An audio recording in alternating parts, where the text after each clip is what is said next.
Itinuturing ng Provincial Disaster Risk Reduction and Management Council or PDRRMC ng Isabela na kapaki-kapakinabang o beneficial ang mapagwalang dulot ng Tropical Depression Luis, lalo na para sa sektor ng agrikultura. Sa panayam ng Bombo Radyo Kawayan kay Attorney Constante Foronda, PDRRM officer ng Isabela, sinabi niyang bagamat ikinatutuwa ng marami ang nararasang pag-ulan, nakahanda pa rin ang pamahalaang panlalawigan sa anumang posibleng epekto ng bagyo, kabilang ng pagbaha at iba pang sakuna.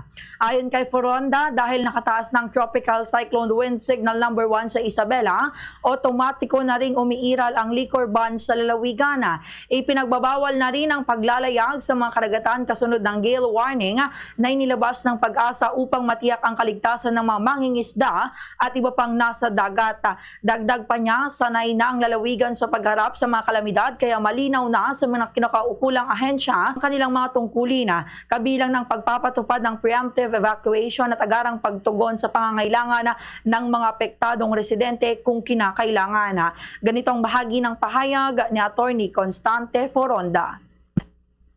Tutuwa dahil nga umulan na matagal na nating hinihintay.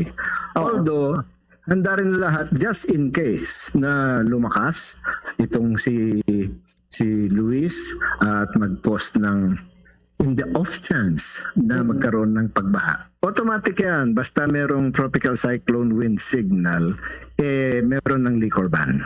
So pasensya muna, yung mga gusto pong uminom ngayon hanggang mamayang gabi, hanggang bukas, medyo pag muna. Kaya naka-liquor ban po tayo basta meron pong tropical cyclone wind signal na nataas.